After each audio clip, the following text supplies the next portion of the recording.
श्री गणेशाय नमः। गुरुर्ब्रह्मा गुरुर्विष्णु गुरुर्देवो महेश्वर गुरुर्साक्षात् परब्रह्म तस्मै श्री गुरुवे नमः। त्वमेव माता च पिता त्वमेव त्वमेव बन्धु च सखा त्वमेव त्वमेव विद्या द्रविणं त्वमेव त्वमेव सर्वं मम देव देव। इस अध्याय में हमने तारक के जन्म की कथा पढ़ी और तारक ने अब देवताओं पर आक्रमण करने के लिए रणनीति बनाई है। देवता गुरु बृहस्पति के पास जाकर विचार विमर्श कर रहे हैं। गुरु बृहस्पति बोले, सुरश्रेष्ठ, सामनीति और चतुरंगिणी सेना, ये ही दो विजयाभिलाषी वीरों की सफलता के साधन सुने गए हैं। ये ही सनातन रक्षा कवच हैं। नीति के चार अंग हैं, साम, भेद, दान और दंड। यदि आक्रमण करने वाले शत्रु लोभी हों तो उन पर सामनीति का प्रभाव नहीं पड़ता। यदि वे एक मत के और संगठित हों तो उनमें फूट भी नहीं डाली जा सकती। तथा जो बलपूर्वक सर्वस्व छीन लेने की शक्ति रखते हैं, उनके प्रति दान नीति के प्रयोग से भी सफलता नहीं मिल सकती। अतः अब यहाँ एक ही उपाय शेष रह जाता है, वह है दंड। यदि आप लोगों को जचे तो दंड का ही प्रयोग करें। गुरु बृहस्पति के ऐसा कहने पर इंद्रदेव ने अपने कर्तव्य का निश्चय करके देवताओं की सभा में इस प्रकार कहा, स्वर्गवासियों, सावधान होकर मेरी बात सुनो। इस समय युद्ध के लिए उद्योग करना ही उचित है। अतः मेरी सेना तैयार की जाए। यमराज को सेनापति बनाकर संपूर्ण देवता शीघ्र ही संग्राम के लिए निकलें। यह सुनकर प्रधान प्रधान देवता कवच बांधकर तैयार हो गए। मातल मातली ने देवराज का दुर्जय रथ जोतकर खड़ा किया। यमराज भैंसे पर सवार हो सेना के आगे खड़े हुए। वे अपने प्रचंड किंकरों द्वारा सब ओर से घिरे हुए थे। अग्नि, वायु, वरुण, कुबेर, चंद्रमा तथा आदित्य सब लोग युद्ध के लिए उपस्थित हुए। देवताओं की वह सेना तीनों लोकों के लिए दुर्जय थी। उसमें 33 करोड़ देवता एकत्रित थे। तदनंतर युद्ध आरंभ हुआ। अश्विनी कुमार, मरुदगण, साध्यगण, इंद्र, यक्ष और गंधर्व, ये सभी महाबली एक साथ मिलकर दैत्यराज तारक पर प्रहार करने लगे। उन सबके हाथों में नाना प्रकार के दिव्यास्त्र थे, परंतु तारकासुर का शरीर वज्र एवं पर्वत के समान सुदृढ़ था। देवताओं के हथियार उस पर काम नहीं करते थे। उन्हें प्रहार करते देख दानवराज तारक रथ से कूद पड़ा और करोड़ों देवताओं को उसने अपने हाथ के पृष्ठभाग से ही मार गिराया। यह देख देवताओं की बची कुची सेना भयभीत हो उठी और युद्ध की सामग्री वहीं छोड़कर चारों दिशाओं में भाग गई।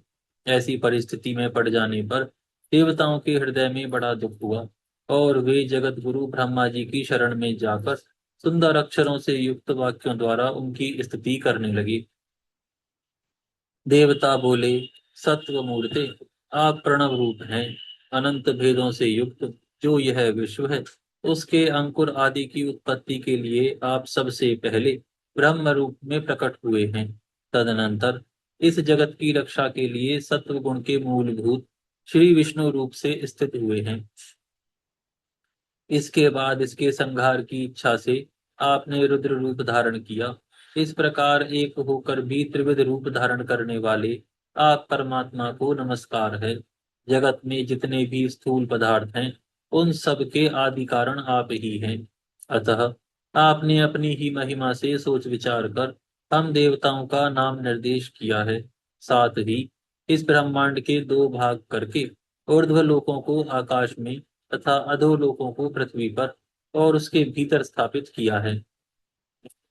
इससे हमें यह जान पड़ता है कि विश्व का सारा अवकाश आपने ही बनाया है। आप देह के भीतर रहने वाले अंतर्यामी पुरुष हैं। आपके शरीर से ही देवताओं का प्राकट्य हुआ है। आकाश आपका मस्तक, चंद्रमा और सूर्य नेत्र, सर्पों का समुदाय केश और दिशाएं कानों के छिद्र हैं। यज्ञ आपका शरीर, नदियां संधि स्थान, पृथ्वी चरण और समुद्र उदर है। भगवान, आप भक्तों को शरण देने वाले, आपत्ति से बचाने वाले तथा उनकी रक्षा करने वाले हैं। आप सबके ध्यान के विषय हैं। आपके स्वरूप का अंत नहीं है। देवताओं के इस प्रकार स्तुति करने पर ब्रह्मा जी बहुत प्रसन्न हुए। उन्होंने बाएं हाथ से वरद मुद्रा का प्रदर्शन करते हुए देवताओं से कहा, देवगण, तुम्हारा तेज किसने छीन लिया है? तुम आज ऐसे हो रहे हो मानो तुम में अब कुछ भी करने की शक्ति ही नहीं रह गई हो। तुम्हारी कांति किसने हर ली? ब्रह्मा जी के इस प्रकार पूछने पर देवताओं ने वायु को उत्तर देने के लिए कहा। उनसे प्रेरित होकर वायुदेव ने कहा, भगवान, आप चराचर जगत की सारी बातें जानते हैं। आपसे क्या छिपा है? सैकड़ों दैत्यों ने मिलकर देवराज इंद्र आदि बलिष्ठ देवताओं को भी बलपूर्वक परास्त कर दिया है। आपके आदेश से स्वर्गलोक सदा ही यज्ञ भोगी देवताओं के अधिकार में रहता आया है। परंतु इस समय तारकासुर ने देवताओं का सारा विमान समूह छीनकर उसे दुर्लभ कर दिया है। देवताओं के निवास स्थान जिस मेरु पर्वत को आपने संपूर्ण पर्वतों का राजा मानकर उसे सब प्रकार के गुणों में बढ़ा चढ़ा, यज्ञों से विभूषित तथा आकाश में भी ग्रहों और नक्षत्रों की गति का सीमा प्रदेश बना रखा था, उसी को उस दानव ने अपने निवास और विहार के लिए उपयोगी बनाने के उद्देश्य से परिष्कृत किया है। उसके शिखरों में आवश्यक परिवर्तन और सुधार किया है। इस प्रकार उसकी सारी उदंडता मैंने बताई है। अब आप ही हमारी गति हैं। यों कहकर वायु देवता चुप हो गए। तब ब्रह्मा जी ने कहा, देवताओं, तारक नाम का दैत्य देवता और असुर सब के लिए अवध्य है। जिसके द्वारा उसका वध हो सकता है, वह पुरुष अभी तक त्रिलोकी में पैदा ही नहीं हुआ। तारकासुर तपस्या कर रहा था। उस समय मैंने वरदान दे उसे अनुकूल बनाया और तपस्या से रोका। उस दैत्य ने 7 दिन के बालक से अपनी मृत्यु होने का वरदान मांगा था। 7 दिन का वही बालक उसे मार सकता है जो भगवान शंकर से उत्पन्न हो। हिमालय की कन्या जो उमा देवी होंगी, उनके गर्भ से उत्पन्न पुत्र अरणि से प्रकट होने वाले अग्निदेव की भांति तेजस्वी होगा। अतः भगवान शंकर के अंश से देवी उमा जिस पुत्र को जन्म देंगी, उसका सामना करने पर तारकासुर नष्ट हो जाएगा। ब्रह्मा जी के ऐसा कहने पर देवता उन्हें प्रणाम करके अपने अपने स्थान को चले गए। यहाँ पर यह अध्याय पूर्ण होता है। यहाँ से नया अध्याय प्रारंभ होता है। इस अध्याय में देवी पार्वती का जन्म, मदन दहन, देवी पार्वती की तपस्या, उनका भगवान शिव के साथ विवाह का वर्णन किया गया है। तदनंतर जगत को शांति प्रदान करने वाली गिरिराज हिमालय की पत्नी मैना ने परम सुंदर ब्रह्म मुहूर्त में एक कन्या को जन्म दिया। उनके जन्म लेते ही समस्त लोकों में निवास करने वाले स्थावर जंगम सभी प्राणी सुखी हो गए। आकाश में भगवान श्री विष्णु, ब्रह्मा, इंद्र, वायु और अग्नि आदि हजारों देवता विमानों पर बैठकर हिमालय पर्वत के ऊपर फूलों की वर्षा करने लगे। गंधर्व गाने लगे। उस समय संसार में हिमालय पर्वत समस्त चराचर भूतों के लिए सेव्य तथा आश्रय लेने के योग्य हो गया। सब लोग वहां निवास और वहां की यात्रा करने लगे। उत्सव का आनंद ले देवता अपने अपने स्थान को चले गए। गिरिराज कुमारी उमा को रूप, सौभाग्य और ज्ञान आदि गुणों ने विभूषित किया। इस प्रकार वह तीनों लोकों में सबसे अधिक सुंदरी और समस्त शुभ लक्षणों से संपन्न हो गई। इसी बीच में कार्य साधन परायण देवराज इंद्र ने देवताओं द्वारा सम्मानित देवर्षि नारद का स्मरण किया।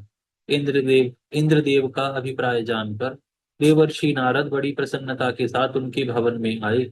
उन्हें देखकर इंद्रदेव सिंहासन से उठ खड़े हुए और यथा योग्य पाद्य आदि के द्वारा उन्होंने नारद जी का पूजन किया।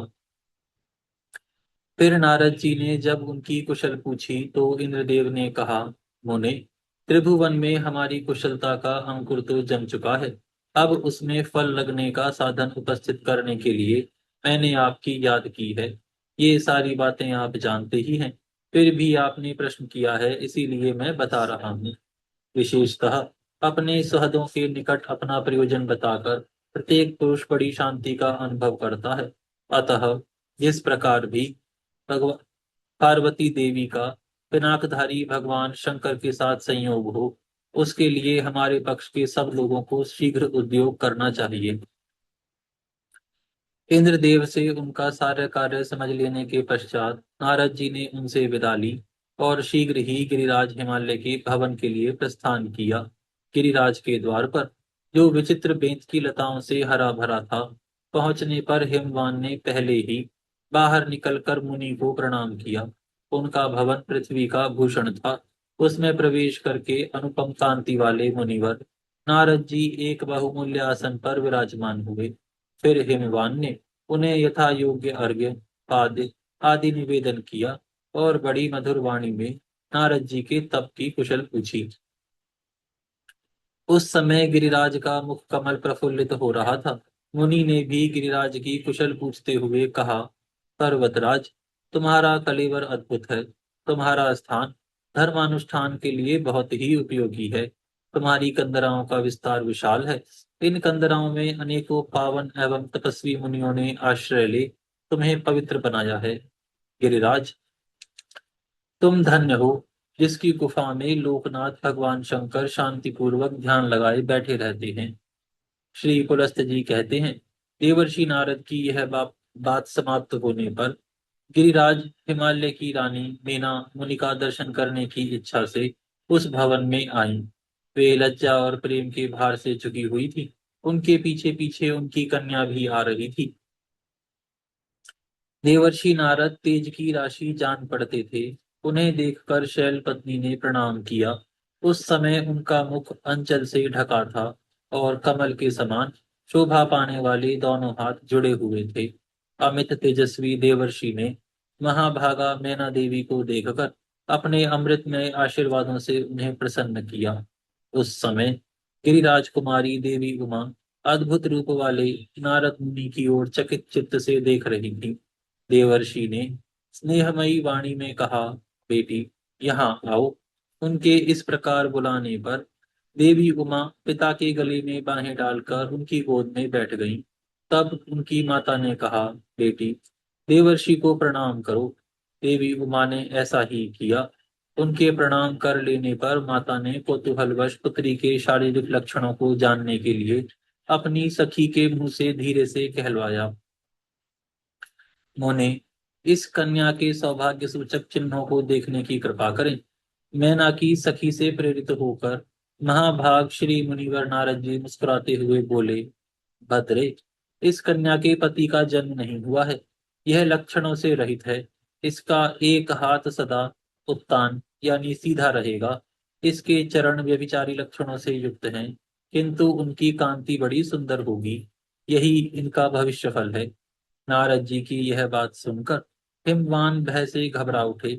उनका धैर्य जाता रहा। वे आंसू बहाते हुए गदगद कंठ से बोले, अत्यंत दोषों से भरे हुए संसार की गति दुर्विज्ञ है। उसका ज्ञान होना कठिन है।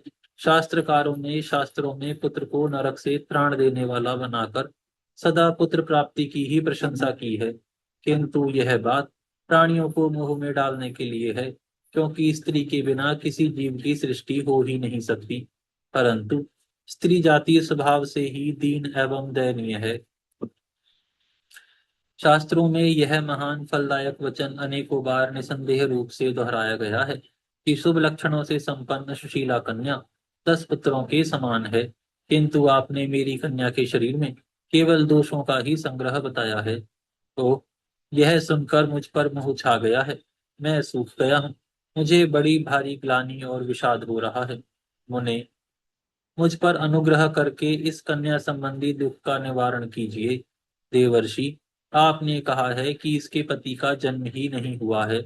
यह यह ऐसा दुर्भाग्य है जिसकी तुलना कहीं नहीं हो सकती। यह अपार और दुस्सह दुख है। हाथों और पैरों में जो रेखाएं बनी होती हैं, वे मनुष्य अथवा देव जाति के लोगों को शुभ और अशुभ फल की सूचना देने वाली हैं। तो आपने इसे लक्षणहीन बताया है। साथ ही यह भी कहा है कि इसका एक हाथ सदा उत्तान रहेगा, परंतु उत्तान हाथ तो सदा याचकों का ही होता है। वे ही सबके सामने हाथ फैलाकर मांगते देखे जाते हैं। जिनके शुभ का उदय हुआ है, जो धन्य तथा दानशील हैं, उनका हाथ उत्तान नहीं देखा जाता। आपने इसकी उत्तम कांति बताने के साथ ही यह भी कहा है कि इसके चरण व्यभिचारी लक्षणों से युक्त हैं। अतः मुने, उस चिन्ह से भी मुझे कल्याण की आशा नहीं जान पड़ती। नारद जी बोले, गिरिराज, तुम जो अपार हर्ष के स्थान में दुख की बात कर रहे हो, अब मेरी यह बात सुनो। मैंने पहले जो कुछ कहा था वह रहस्यपूर्ण था। इस समय उसका स्पष्टीकरण करता हूँ। एकाग्र चित्त होकर श्रवण करो। हिमाचल, मैंने जो कहा था कि इस देवी के पति का जन्म नहीं हुआ है, सो ठीक ही है। इसके पति महादेव जी हैं। उनका वास्तव में जन्म नहीं हुआ है, वे अजन्मे हैं। भूत, भविष्य और वर्तमान जगत की उत्पत्ति के कारण वे ही हैं। वे सबको शरण देने वाले एवं शासक, सनातन, कल्याणकारी और परमेश्वर हैं। यह ब्रह्मांड उन्हीं के संकल्प से उत्पन्न हुआ है। ब्रह्मा जी से लेकर स्थावर पर्यंत जो यह संसार है, वह जन्म, मृत्यु आदि के दुख से पीड़ित होकर निरंतर परिवर्तित होता है। किंतु महादेव जी अचल और स्थिर हैं। वे जात नहीं, जनक हैं, पुत्र नहीं, पिता हैं। उन पर बुढ़ापे का आक्रमण नहीं होता। वे जगत के स्वामी और आदि व्याधि से रहित हैं। इसके सिवा जो मैंने तुम्हारी कन्या को लक्षणों से रहित बताया है, उस वाक्य का ठीक ठीक विचार पूर्ण तात्पर्य सुनो। शरीर के अवयवों में जो चिन्ह या रेखाएं होती हैं, वे सीमित आयु, धन और सौभाग्य को व्यक्त करने वाली होती हैं। परंतु जो अनंत और अप्रमेय है, उसके अमित सौभाग्य को सूचित करने वाला कोई चिन्ह या लक्षण शरीर में नहीं होता। महामते, इसी से मैंने बतलाया है कि इनके शरीर में कोई लक्षण नहीं है। इसके अतिरिक्त जो यह कहा गया है कि इनका एक हाथ सदा उत्तान रहेगा,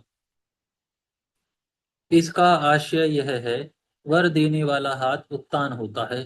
देवी का यह हाथ वरद मुद्रा से युक्त होगा। यह देवता, असुर और मुनियों के समुदाय को वर देने वाली होंगी। तथा जो मैंने इनके चरणों की उत्तम कांति और व्यभिचारी लक्षणों से युक्त बताया है, उसकी व्याख्या भी मेरे मुंह से सुनो। गिरिश्रेष्ठ, इन कन्या के चरण कमल के समान अरुण रंग के हैं। इन पर नखों की उज्जवल कांति पड़ने से स्वच्छता, श्वेत कांति आ गई है। देवता और असुर जब इन्हें प्रणाम करेंगे, तब उनके किरीट में जड़ी हुई मणियों की कांति इनके चरणों में प्रतिबिंबित होगी। उस समय ये चरण अपना स्वाभाविक रंग छोड़कर विचित्र रंग के दिखाई देंगे। उनके इस परिवर्तन और विचित्रता को ही व्यभिचारी कहा गया है। अतः तुम्हें कोई विपरीत आशंका नहीं करनी चाहिए। महीधर, यह जगत का भरण पोषण करने वाले वृषभ ध्वज श्री महादेव जी की पत्नी है। यह संपूर्ण लोकों की जननी तथा भूतों को उत्पन्न करने वाली है। इनकी कांति परम पवित्र है। यह साक्षात शिवा है और तुम्हारे कुल को पवित्र करने के लिए ही इन्होंने तुम्हारी पत्नी के गर्भ से जन्म लिया है। अतः जिस प्रकार यह शीघ्र ही पिनाकधारी भगवान शंकर का संयोग प्राप्त करें, उसी उपाय का तुम्हें विधि पूर्वक अनुष्ठान करना चाहिए। ऐसा करने से देवताओं का एक महान कार्य सिद्ध होगा। आज हम यहाँ पर विराम करते हैं, फिर कल से प्रारंभ करेंगे। हे गौ माता, आप सभी देवी देवताओं की माता, सभी पुण्यों का पुण्य, सभी तीर्थों का तीर्थ हैं। हम सभी आपको दंडवत प्रणाम करते हैं। आपकी कृपा सदैव हमारे ऊपर बनी रहे। धर्म की जय हो, अधर्म का नाश नाश हो, हो। नाश प्राणियों में सद्भावना हो, भावना हो, विश्व का कल्याण हो। कल्याण हो, गौ माता, राष्ट्र माता, राष्ट्र माता गौ हत्या बंद हो। बंद हो। श्री पद्म पुराण की जय हो। जय हो, आज के आनंद की जय हो। जय हो। नमः नमः पार्वती पतये हर हर हर हर महादेव। जय जय श्री राधेश्याम। नमो नारायण।